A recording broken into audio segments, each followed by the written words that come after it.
Greetings, my fellow meme consumers. I have just seen A Clockwork Orange, directed by Stanley Kubrick and released in 1971. As this was a very controversial film at the time, and it was actually pulled by the director due to what were considered to be copycat crimes at the time, which I don't really care about. I don't really buy into that. I mean, there have been plenty of studies showing that that's none of that. Like, video games don't cause violence, and same with movies, books, anything. Like, I watched it. I'm not gonna go, I don't know, attack a woman with a giant phallic object, so... Or I guess he murdered her, but anyway, that's not important. This is a very unique film.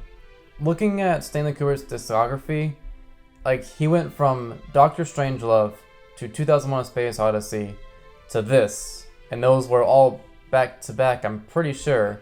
And then he had Barry Lyndon, which I haven't seen, but I really want to, and then Shining, Full Metal Jacket, and then Eyes Wide Shut.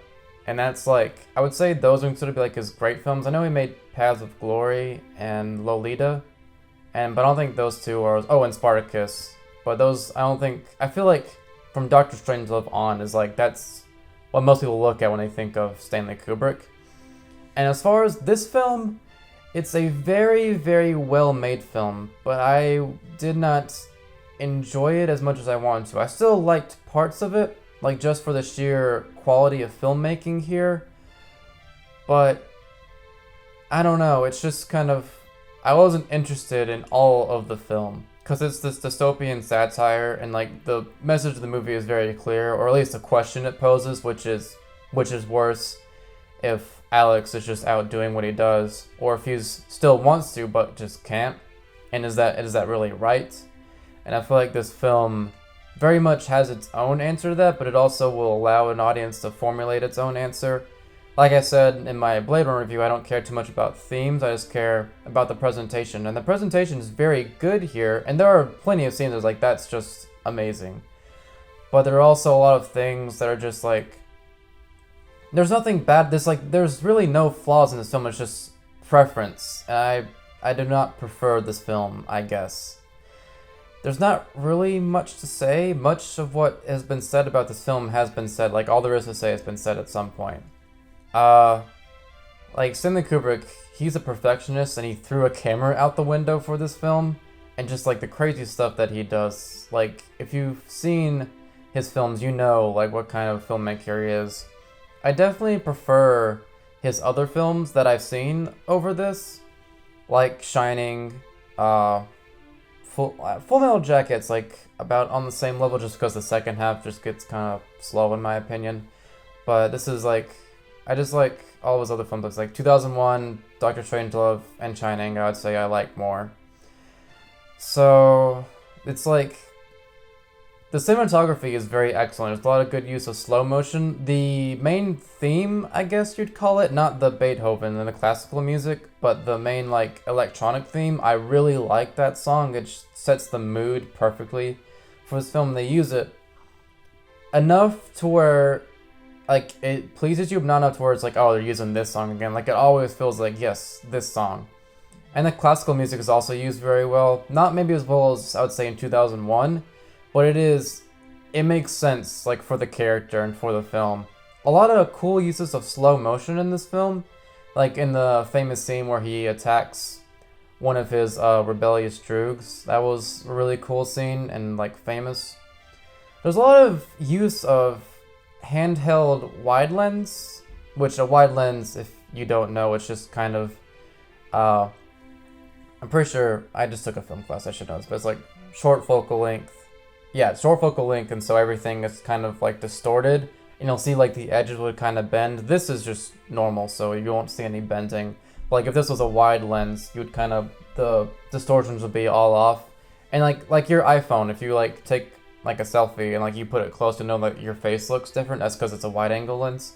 There's a lot of use of handheld wide angle lenses for like the like violent scenes, like close up, just like on the action, and that's very effective in my opinion. And it's very unique for Stanley Kubrick, who I usually associate with like these smooth, slow things, but there's like a lot of just like jerky, like almost like shaky cam kind of work, but it's not ever shaky cam. It's just kind of handheld and uses that wide angle lens, and it's just very it feels violent when that happens.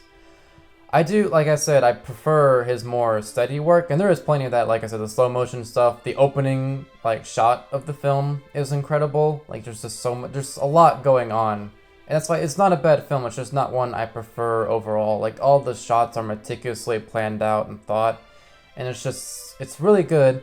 It's just not for me compared to his other films. I would still rewatch this film compared to most films, not compared to any of the films you see on this wall, probably. Yeah. It's the one I'm least likely to rewatch out of all of these. It is very similar to, I don't know if you can see it because of the glare, but The Holy Mountain. They both came out, I think, the same year, actually. Like, they were like 1 or 2 years apart, and they feel like early 70s, late 60s. In this film, it's even more present, but kind of like the whole like psychedelic movement. I mean, you see the Magical Mystery Tour album and a store he goes to. And you also, I'm pretty sure you see a 2001 Space Odyssey soundtrack, which is a cool little thing he puts in the film.